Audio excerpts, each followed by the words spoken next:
until we go live? Oh, okay. We can go live. So At now any you're point. the host? Yes. So are we ready? Everyone's ready to go. Yeah. All right. Are you ready with the slide? I am ready with the slide. And actually, why don't I share the screen before I go live? So we'll do that, right?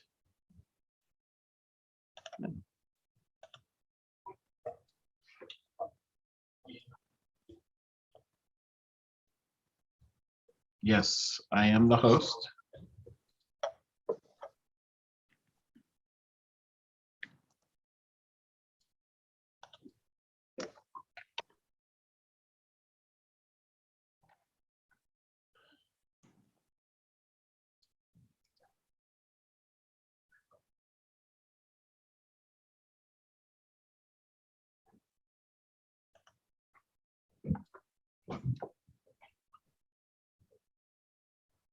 Okay.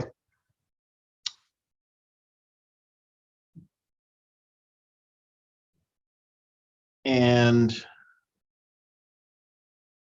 Michelle, are you going to hit the live button? The live button? The start webinar. Oh, Or I do you did. want? Yes? Oh, I already did. Oh, okay.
Ms. Pat, will you be the first ASL interpreter? Thank you.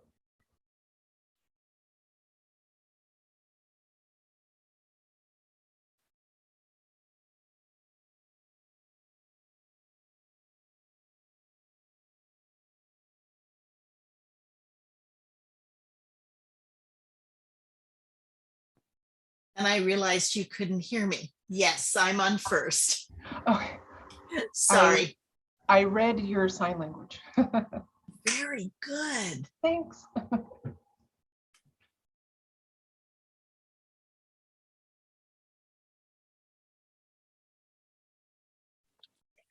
And Michelle, I'm ready to go too, even if you don't see me.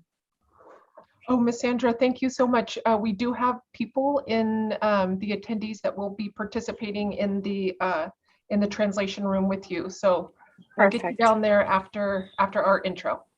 Okay, so I'll make the announcement and then you'll transfer me to the Spanish channel, right?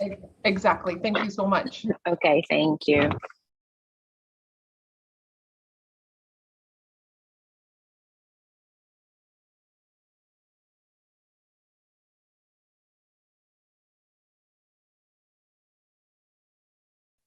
And I believe we'll be beginning in about a minute. Is that correct, Mr. Walton? Yes, that's correct.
Good evening and welcome to the third town hall on COVID-19 vaccinations for children ages 5 to 11.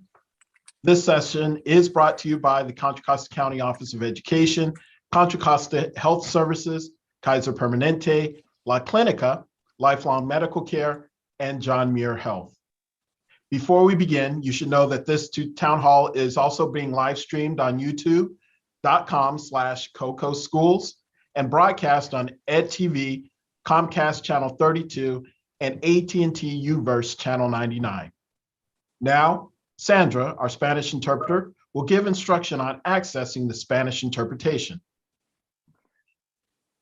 Buenas noches, bienvenidos a esta tercera reunión municipal sobre la vacunación para niños entre las edades de 5 a 11 años.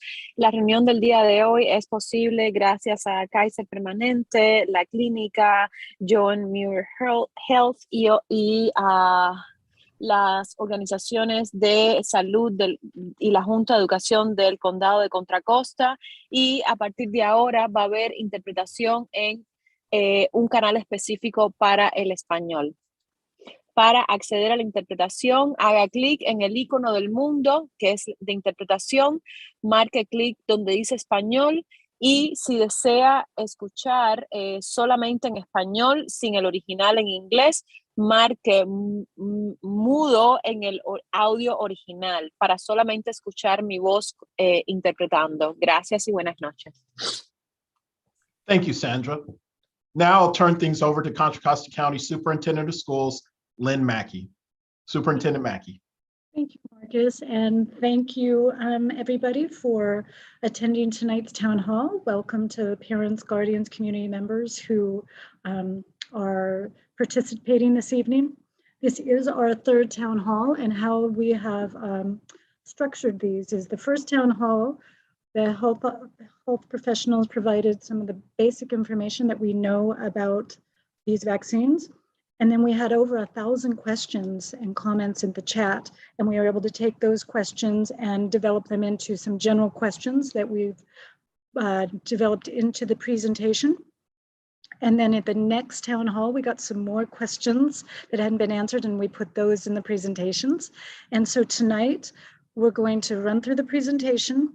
And if you can hold and do your Q&A until after the presentation, that will really help me determine whether you have a follow-up question or if you felt it wasn't answered, because sometimes if you ask them right now and then it's answered in the presentation, I can't tell if there's a follow-up question. So if you could just hold your questions until after the presentation, that would be fantastic.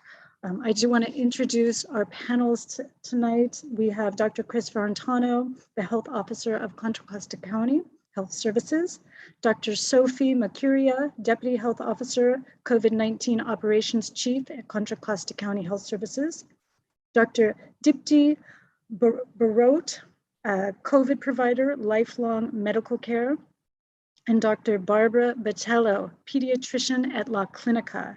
I really appreciate you all being here tonight. With that, I am going to turn it over to Dr. Macuria, who will provide us with some information. Thank you, Dr. Macuria. Thank you, Lynn, and good evening, everyone, and thank you for joining us on the town hall today. We're excited about the ability for 5 to 11-year-olds to get the COVID vaccine, and excited to have the opportunity to share information and answer questions that I know many of you may have. Next slide, please. As mentioned, joining us here today, thank you. As mentioned, joining us here today is our other healthcare partners who will be part of the panel, as Lynn introduced. Next slide. We'll just review COVID-19 in Contra Costa County and general data and the history of vaccines, and then review COVID-19 vaccine for children's benefits, safety profile, and approval process, where you can get the vaccine, and then move into our Q&A with our provider panel. Next slide. When we look at the case rates of COVID-19, and this is case rates broken up by age, we see that the 5 to 12-year-old population really has the highest case rates currently, and this is over the past 30 days, and this has been true over the past few months as well. And that's the second blue line. And this is similar to what we've seen across California, across the rest of the United States, with many children back in school and participating in sports, extracurricular activities, and social activities. And so driving up the case rates for this age group and the rest of the community. And vaccinating this age group can reduce the number of kids getting COVID-19 for this population generally, but also reduce the chance of severe disease, decreasing the school for themselves and their communities. Since if they were fully vaccinated, they wouldn't need to quarantine. Next slide, please. When we think about severe disease and what might happen after a COVID-19 infection, we think about hospitalization and death. The slide picture on the right is a graph from our county website, and it is the adult hospitalization rate, but we do see that in adults in our county, the unvaccinated population has a much higher hospitalization rate than the vaccinated. The unvaccinated is the green line, and we see the hospitalization rate is higher for that population, and the vaccinated is the blue line below it.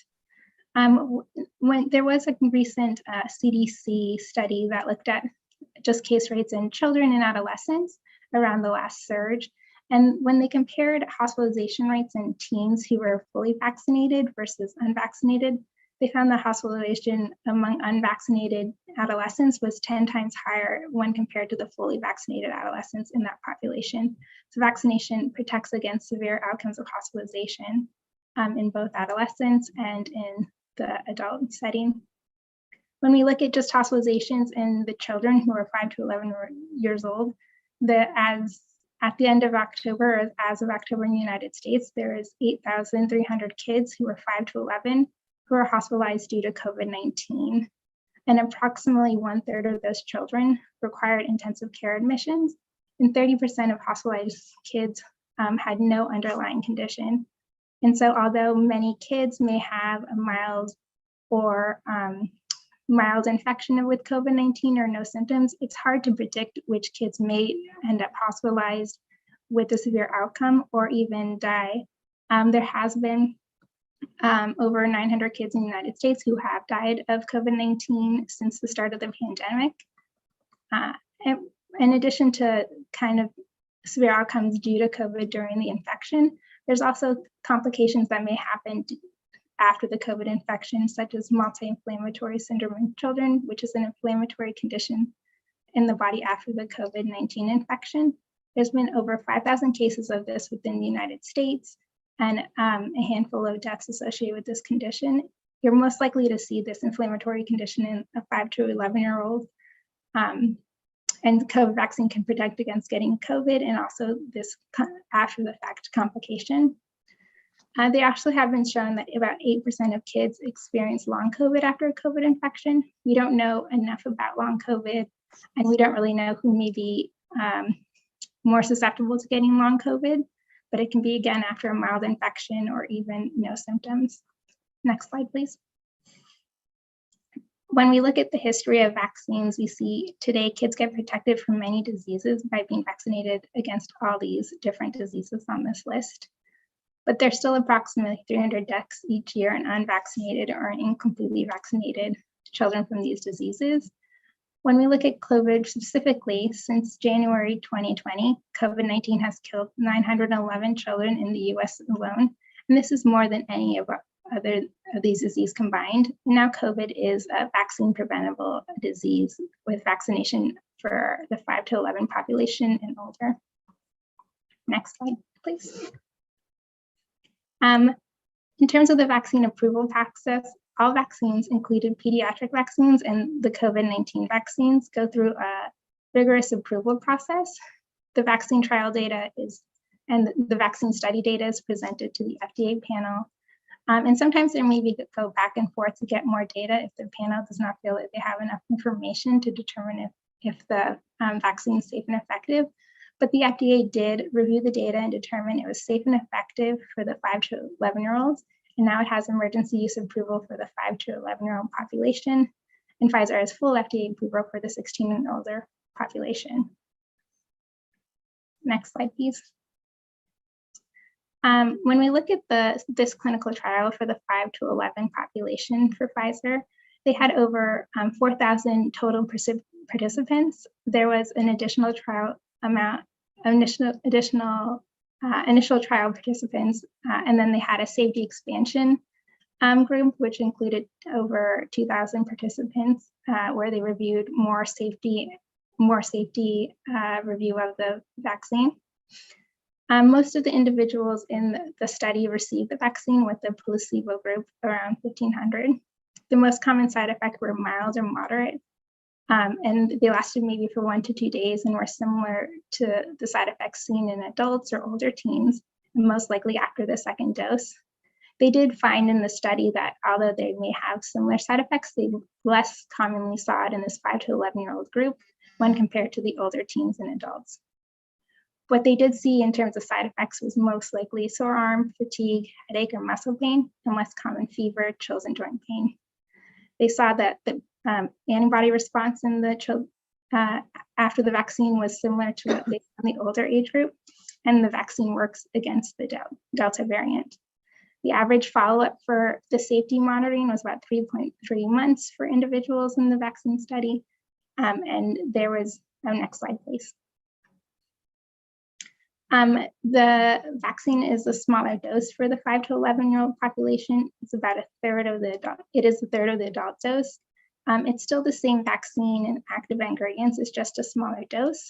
And the way they determined the smaller dose for the vaccine trial is they did an initial phase 1 trial where they included different doses, the 4 different doses, to look at what had the best immune response that was similar to the other adult vaccine, and also less side effects. And so in the initial trial, they got the 10 and up to the adult vaccine, and they found that the 10, this third of a dose, produced this similar immune response, but less side effects like the sore arm, fever.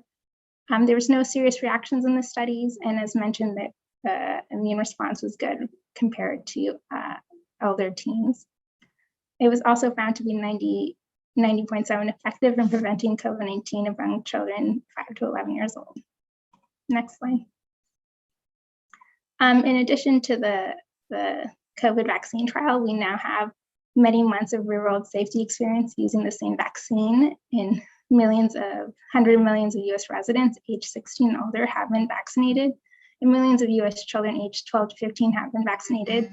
And in our county alone, 89% of county residents between the ages of 12 and 15 are at least partially vaccinated. There was a rare heart inflammation. Next slide. Sorry, thank you.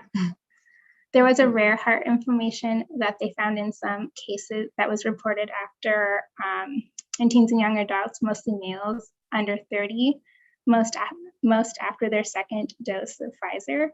When looking at these cases, so myocarditis and pericarditis, they found that 877 cases among 12 to 20-year-olds, and that's really out of over 1 million people vaccinated. So it's a very rare side effect that was found in this young adult and teen population.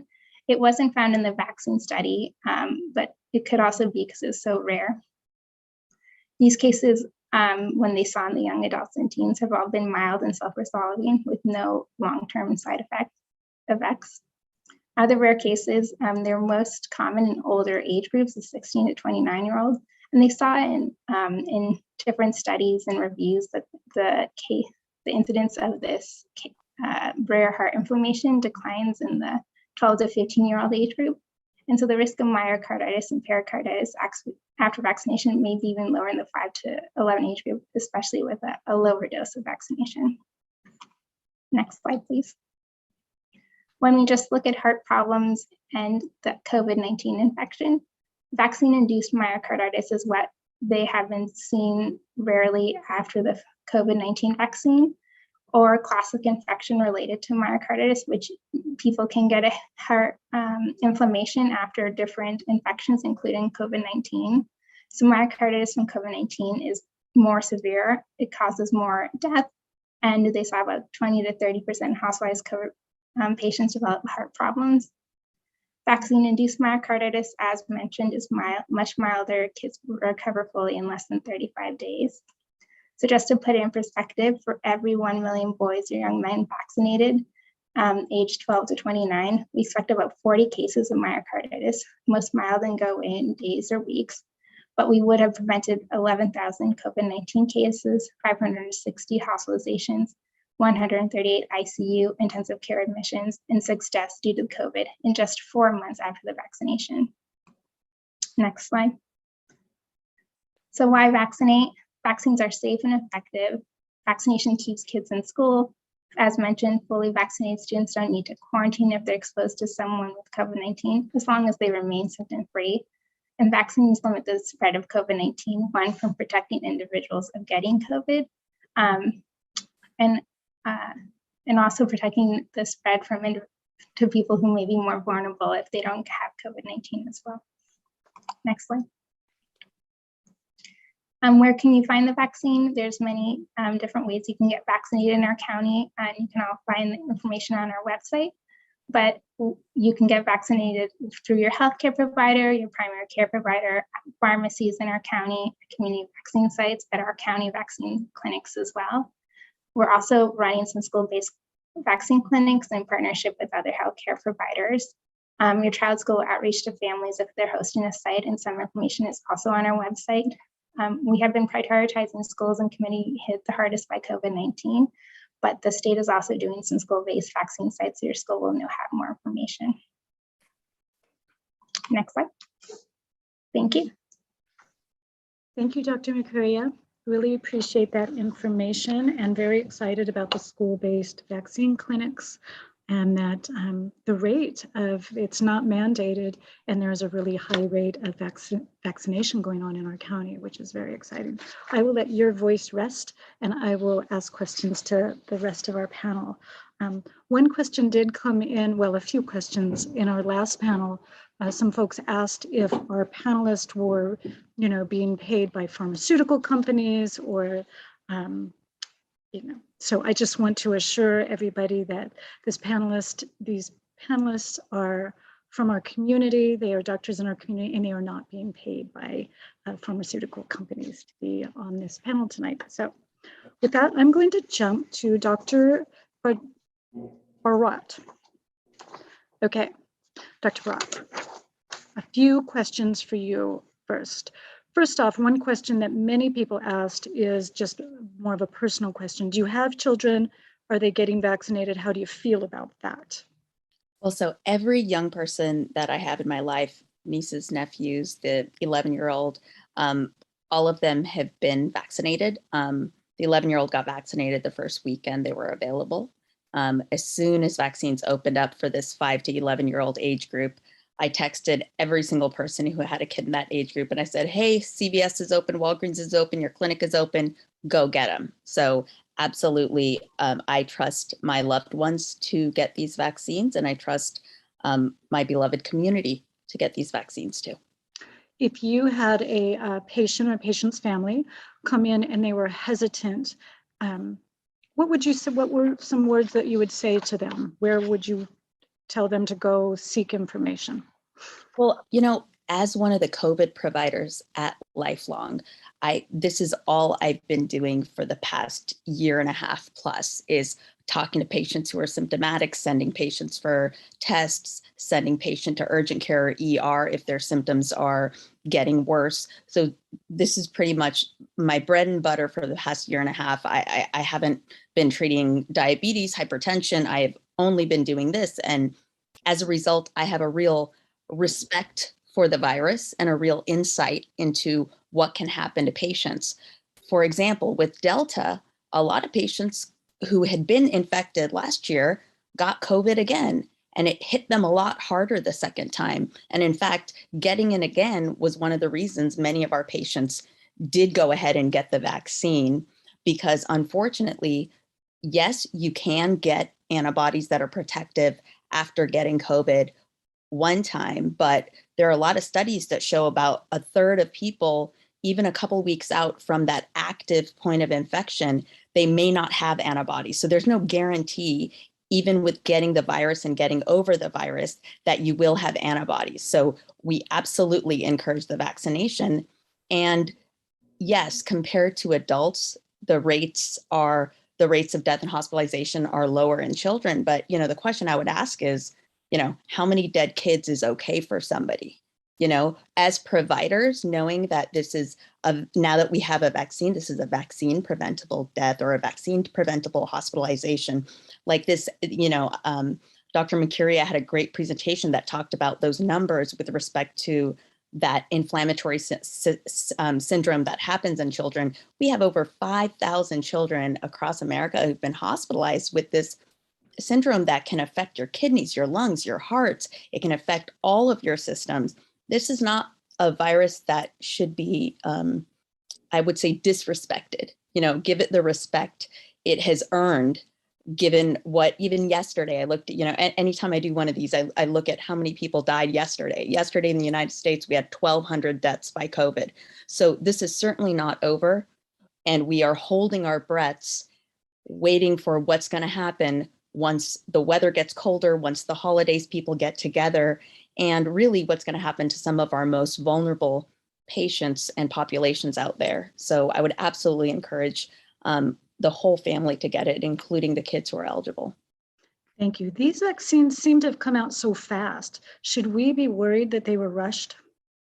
And I'm so glad Dr. Mercuria put that slide in that presentation, because none of the phases that we go through in order to approve it safety-wise were cut. So no safety corners were cut. And I think that's really important for people to understand.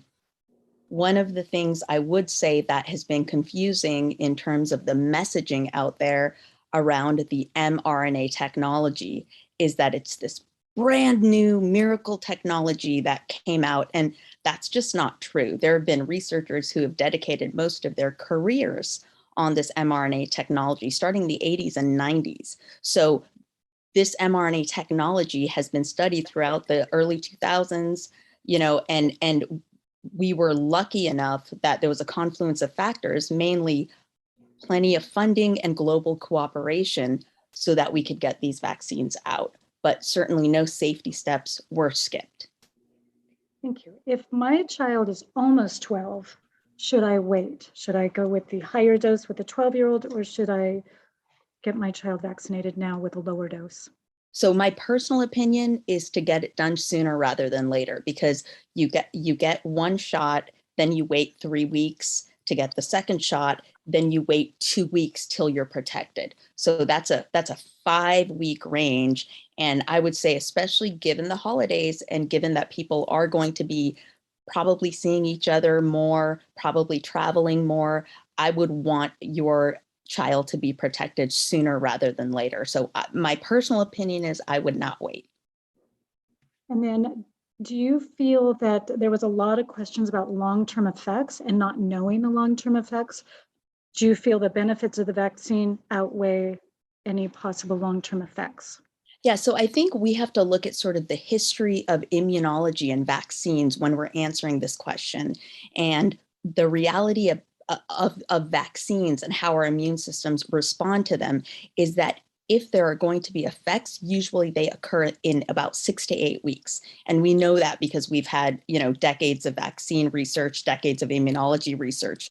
So the things that usually happen because of vaccines happen in that first month or two, not long-term, the way with medications, you can discover things 10 years out. But vaccines with respect to our immune system don't really work that way. And what you're going to see, like, for example, the small risk of myocarditis and pericarditis, that shows up right after. Usually it's in young men, it's after that second shot, and it shows up within that first week after that second shot. So given the history of how the immune system works, what we know about it, we don't anticipate things that are 5, 10, 15 years out. Thank you. That is wonderful to know. Doctor, and thank you. I'm going to turn to Dr. Botello. I'm going to start with the same question because it was one of the questions that was so frequently asked in our first town hall is, would you get your children vaccinated, and how did you feel about that? Right. So my babies are a little bit older. They're in their 20s and they haven't gotten it together in terms of grandchildren yet. So in my immediate family circle, I don't have a lot of young children. I'm going to say most of the young children in my life are really my patients. And I'm going to say that As a pediatrician, I really approached it from the perspective first of, is this shot safe? And does this shot work? And looking at the studies, I can say it really is safe. There was not even one serious side effect in the studies that were done. And of course, yes, let's keep watching and looking and all those sorts of things. But I felt the study showed that the vaccine was extremely safe. Then in addition, does it work? And it turns out, yes, it does work. Over 90% effective. So that's fantastic. To me, yes, of course, we have to think about the serious cases of COVID within this age range, the children who are in the hospital, the children who have died of COVID. All of that is horrific and preventable with the vaccine. And that alone is enough to support the vaccines.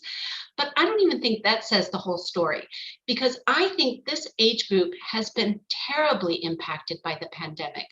They spent a whole year at home. Many children had kindergarten via Zoom classes. I had parents asking whether their child might have ADHD. And it was like, no, it's Zoom classes. Who can pay attention to those things? You had children gaining weight, and obesity became rampant during this time, and all the health risks associated with that. The social anxiety of just not having the practice of interacting with their peers, the estrangement from grandparents, and still with that, because you have grandparents that, yes, have been vaccinated, but now your 5-year-old has a bad cold. Is it COVID? Do you really want to take them over to the 95-year-old grandparent? Possibly not. So I think with all of that together, I am so much in favor of this vaccine. So I guess that's not exactly my personal babies. They have also been vaccinated, but not exactly in this age range. Thank you. Well, how can we prepare our children for getting the vaccine? Like, what can we say to them, and what should we do like the day of? Well, I think from the children's perspective, this feels exactly like every other vaccine. They're not going to be feeling that vaccine saying, ooh, this is an mRNA one, I can tell. No, it feels exactly like all the other ones. Unfortunately, it involves a needle, which is never popular.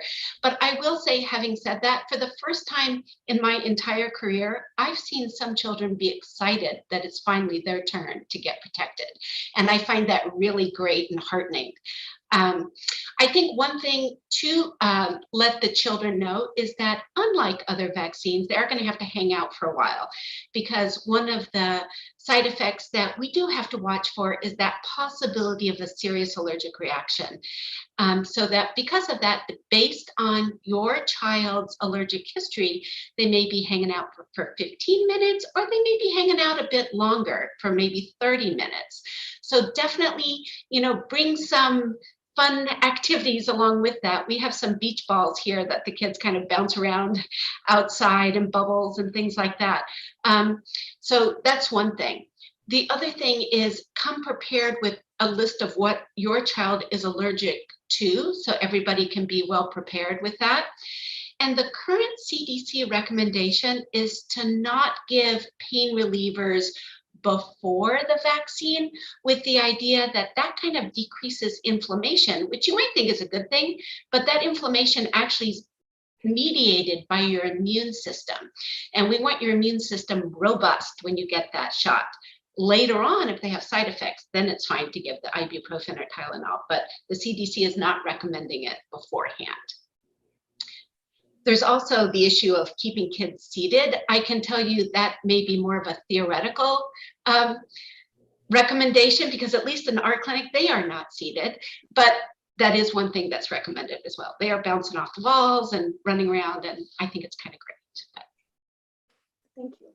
So there's a lot of questions and a lot of comments about why is this vaccine different from other vaccines? So we had, measles vaccine, we don't get the measles. We have other vaccines, we don't get those. People are still getting COVID after they get vaccinated with the vaccine. Could you talk a little bit about that? Yeah, so actually these are highly effective vaccines. But before I talk about that, let me just talk a little bit about how this vaccine different from other vaccines that you're used to. And I want to start with measles, mumps, rubella, and the varicella vaccine. both of those vaccines have weakened live virus in them. So just to be really clear, the COVID vaccine, there's no live virus. There's no actual virus in there at all. So you cannot get COVID from the vaccine. So that's one thing that's really important to remember. The other part is there's been a lot of discussion about this whole mRNA part of the vaccine as being something new. But ultimately, what this vaccine does is actually super similar to previous vaccines as well, that it allows your body to see a part of the COVID virus, this little protein, and that stimulates your immune system, that part of your body that's responsible for fighting infection. So that, immune system thinks, danger, danger, we're being attacked by these viruses, and it attacks this little viral protein, and that's what protects you from getting COVID in the future. Now, a couple of things with that is there's no vaccine that's 100% effective. And also the COVID vaccine really protects you against deeper infections. You can have, for example, COVID virus in your nose that may not fully stimulate your immune system. But in general, the COVID infections that you get after the COVID vaccine are much milder. So you're dramatically decreasing your hospitalization rate and you're dramatically decreasing your risk of death. If we can decrease COVID to just a plain old cold, wouldn't that be fabulous? We don't shut down our country, we don't shut down the world if you have a little cold. And if that is what we get from giving vaccines out, I think we've accomplished something pretty important. Absolutely. So will my child get sick enough like to have to stay home from school the next day or to stay home for a couple of days? Right. So I'm going to say in terms of, first of all, and again, if they do get sick from the vaccine, it's not because they have COVID and they're not contagious. So I just want to throw that out there that that is not a concern. But from the child's perspective, they're saying, actually, we feel really sick here. We have a fever, we have the chills or whatever. So I'm going to say it really varies from child to child. Many children do great. They don't have side effects at all from it. Some kids just have that sore arm that we all get after a vaccine, maybe a little bit of redness there, swelling. And then a smaller group of kids may have a little bit of fever, some nausea, some chills, feeling tired, and those children may need a day off from school. Sometimes it can even last a couple of days. It's usually the night after the vaccine and the next day where the symptoms are the most significant, but they may linger a bit. I wouldn't recommend giving that vaccine the day before a birthday party or the day before a wedding or first communion, or, so time it a little bit around that. But yeah, they may be a little bit out of commission for that next day. Dr. Cataro, I'm going to jump over to Dr. Ferrantano. First, I'm going to open it with the same question that I asked everybody else. Are the loved ones, the children in your life, getting vaccinated? And would you recommend it for the children in your life? I definitely do, for family members, friends. My sons I have 3 sons in their 20s. They all got vaccinated, and I'm actually recommending they get their booster doses as soon as their time is up for their booster doses. But for other friends who have small kids, as well as I in my own practice, the kids in my practice, my patients who are in that 5 to 11 age group, I'm strongly recommending that they get vaccinated at their first opportunity. Thank you. Okay, so here's some questions from the last town hall that have been also people calling me and asking me about. So if my child's already had COVID, why should I get vaccinated if she has natural immunity? And could you speak a little bit about this whole concept of natural immunity and herd immunity? Certainly. We do know that once you have an infection, you develop antibodies. But with COVID, that level of antibodies and that level of protection can vary tremendously. Some people with COVID have a mild case. Some people have no symptoms at all. Some people are very sick and in the hospital. And the antibody levels and the level of protection they get can vary tremendously, and how long that lasts can vary tremendously. When we do vaccines, we study them very carefully. We have a very defined dose that we give to individuals who get the vaccine, and we study very carefully that response and how long it lasts. With natural infection, it's harder to study that you're getting exposed to a very different dose of virus depending on your situation. There are studies showing that immunity is somewhat protective, but we don't, again, know how long that lasts. And we also know that it's still a good idea to get vaccinated after you've had a COVID infection, because you can get COVID infection twice or maybe multiple times. And that people who get a vaccine, a COVID vaccine, after they've had a COVID infection, they cut their risk of a second COVID infection by at least 50%. So there's benefit to getting vaccinated if you've had a prior COVID infection. Will this vaccine be mandated? Well, there are requirements. There's work requirements for adults. And now the governor has announced that there will be a school-based vaccine requirement for kids, like there are for many other childhood vaccines, as Dr. Mercuria had outlined. And again, this virus kills more children than all those other diseases that we get vaccines for our kids. So this is an important vaccine to get. We are anticipating that the state vaccine requirement for kids is going to go into effect July 1st for the fall. So there's going to be some time before fall 2022 before that goes into effect. The current requirements do allow a personal belief exemption for parents who aren't ready to vaccinate their kids. It would require action by the state legislature to remove that requirement of or remove that allowance of a personal belief exemption. Now, there are local school districts can set stricter requirements. Currently in Contra Costa County, the only school district that has so far is West Contra Costa School District, which has set a vaccine requirement for January 1st of 2022. Now, both the state requirement and this local requirement are only applying, it's expected to the 7th grade to 12th grade age groups. So for younger children, there are not any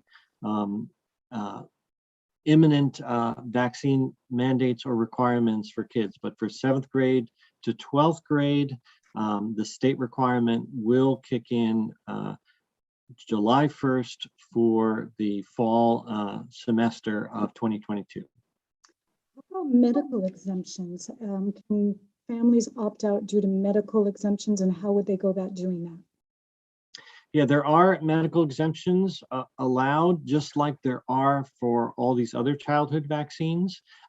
Medical exemptions have to be signed by a licensed physician. There's a process where the physician fills those out.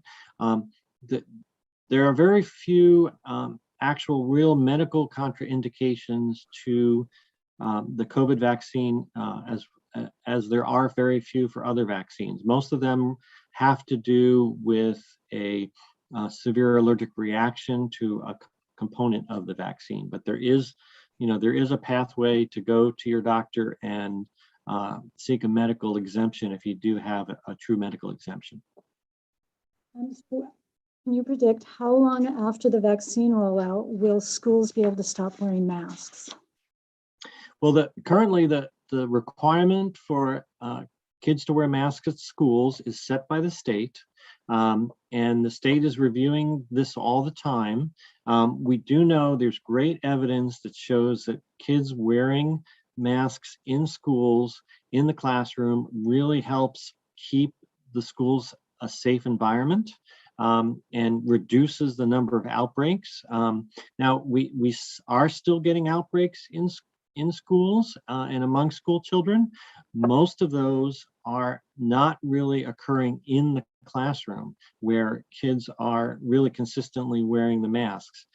They're more happening outside the classroom, extracurricular activities and things like that. And it really speaks to the benefit of kids wearing masks in school. Now, we all look forward to the day when kids don't have to do that, when they can take their masks off. And the vaccinations of kids is really the pathway to do that. So I do anticipate sometime in the next few months, the state will be able to relax those rules, especially in school districts and communities that have a very high vaccination rate among school children. And I know we're all looking forward to that day. You know, I know there's a really high rate of vaccination rate for our young people in our Contra Costa County, but I also know that there is a population of individuals who they're very hesitant to get the vaccine, and they don't trust even what they don't trust this presentation, they don't trust the data. Where would you recommend they turn to get like source information? Like if they want to double check this information, where are some good sources that a person can turn to try to get the information firsthand? I would suggest, looking at what they call peer-reviewed medical journals, things like the New England Journal of Medicine or Lancet. Those articles they're reviewed by other experts, and so they don't get published until they've been reviewed and judged to be of very high quality.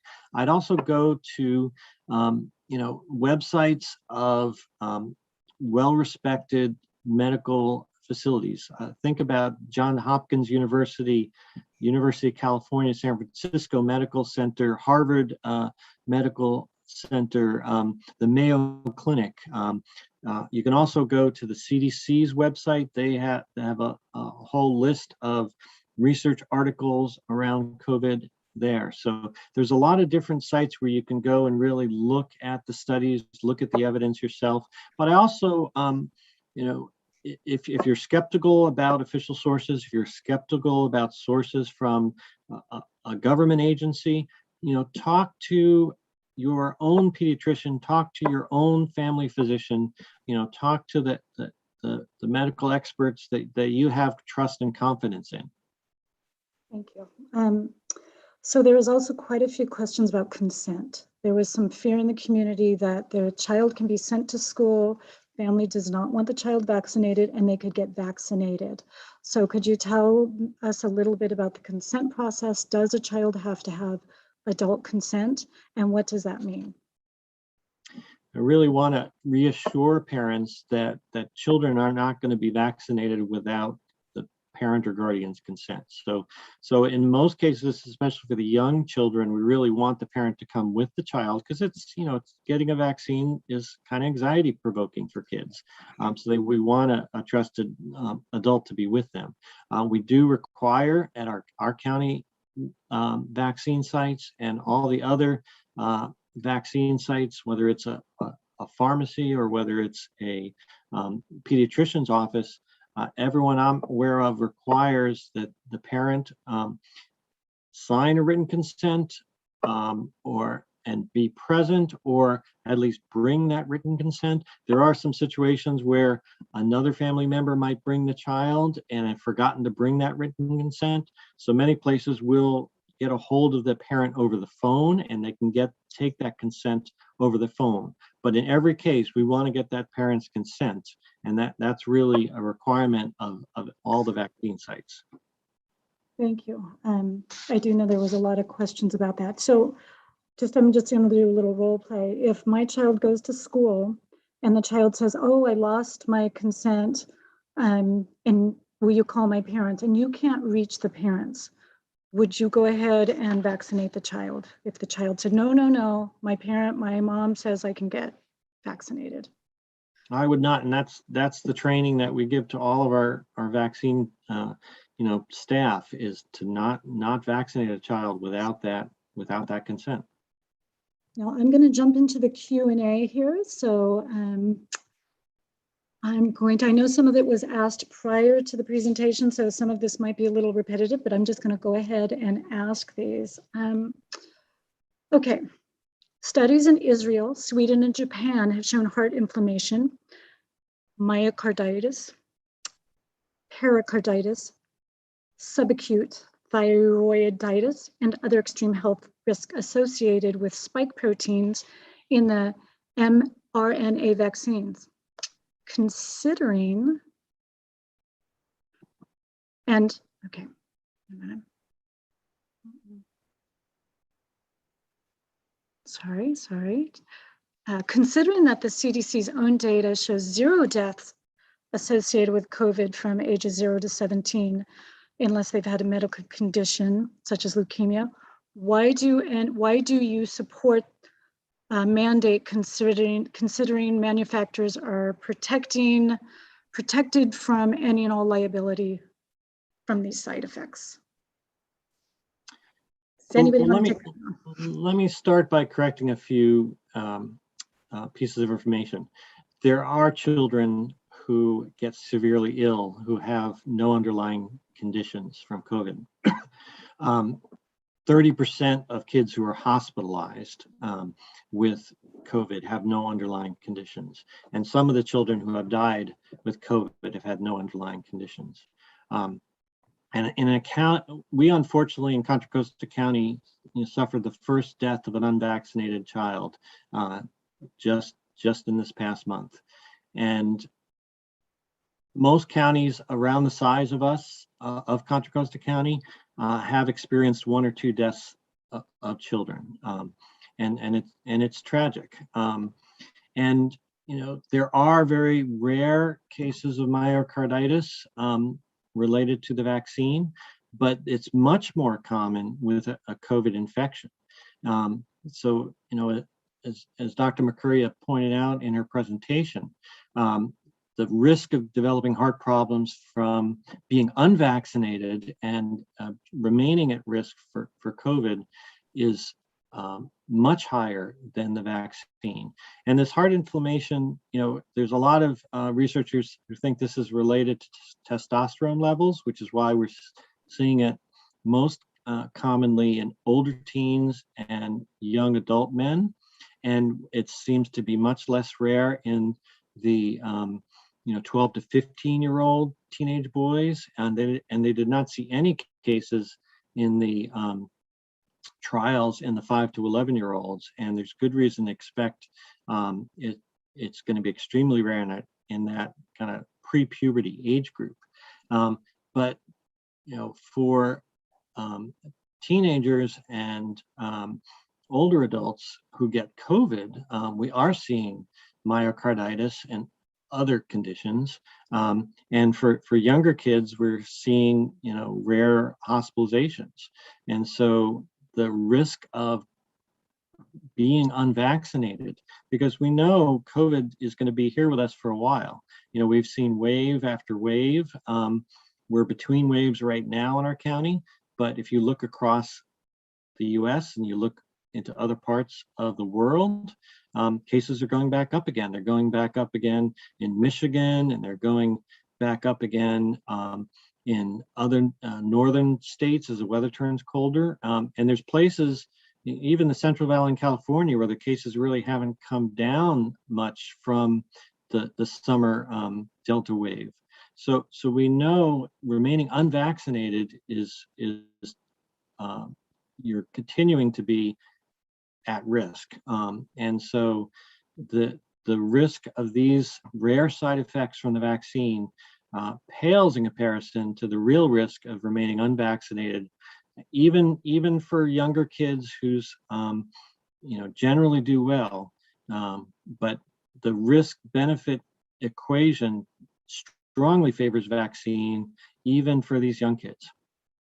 Thank you. What is the antibody-dependent enhancement, and is that a concern with these new COVID vaccines? So the term antibody-dependent enhancement is a theoretical risk that antibodies could enhance the virus's effect. Rather than block the virus, they could make the virus more contagious or have a stronger effect. That has not been seen with COVID. That has not been shown to be a real concern with COVID. The viruses are made less contagious with the antibodies that are produced by the vaccine. And there is no evidence at all that being vaccinated makes your risk of COVID worse. It's very clear that being vaccinated dramatically reduces your chance of getting COVID and getting very sick with COVID.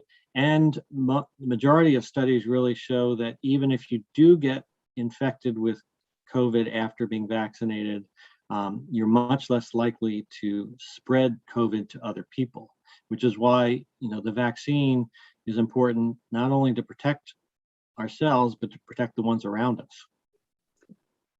Thank you. I know Dr. Breaux, you said you have spent basically the entire last 2 years just focusing on COVID. There's a number of questions in the Q&A that say, they aren't questions, they're more like comments, that no, the CDC cannot show a single case of someone who has had COVID and then got it again.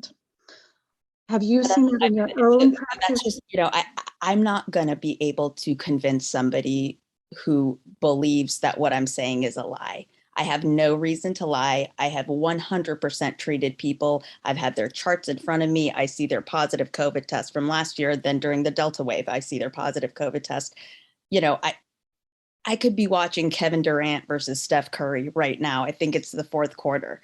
I'm not doing that because I believe that it's our job to educate our community because we have the advantage of having treated patients with COVID. So we have this extra knowledge that somebody in another field doesn't have. So the part that definitely gets frustrating is that, you know, I've been on the phone with 16-year-old patients who are on day 10 of their COVID symptoms, who are having crushing chest pain, and I'm telling them to go to the emergency room. That has been our experience on the ground, you know? And, you know, I'm not getting kickbacks from Pfizer. You don't go into primary care because you're looking for the big money. That's just not, you know, pediatricians know, you know, primary care practitioners know, you go in because you want to serve your community. And that's why we people who work at places like Lifelong or La Clinica, I mean, we are working with our community and we're trying to give our best information to our communities.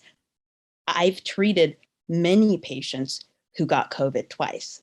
And for me, it was actually really great because it was a great motivator for them to get vaccinated and get protected, because a lot of the times they thought, well, I got COVID once, I don't have to take precautions. And then Delta hit, and boy, you knew when you were talking to a patient who had been vaccinated versus not, because in that second week of symptoms, a person who'd been vaccinated the second time around, they would say, hey, this one actually, it's not so bad. It feels like a little bit of a mild flu. While our unvaccinated patients were like, I've been hit by a train and, my oxygen levels are 92.